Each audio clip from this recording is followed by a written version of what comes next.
Do you want to switch text-to-speech service from Samsung to Google on your Samsung phone because you're pegged with Samsung's text-to-speech service? Well, here is how you can switch text-to-speech service from Samsung to Google on your phone. So, let's get started.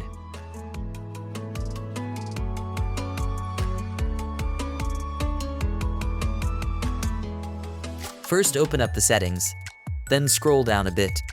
After that, tap on General Management. Here you will see the text-to-speech output option right there. Then, tap on it. Here you will find the Preferred Engine feature. Tap on Preferred Engine.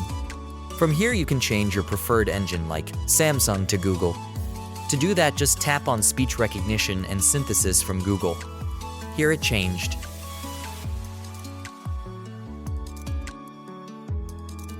Now, go back and tap Play from the below.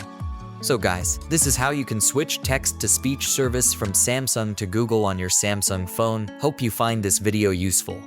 So, don't forget to hit the like button. Thanks for watching.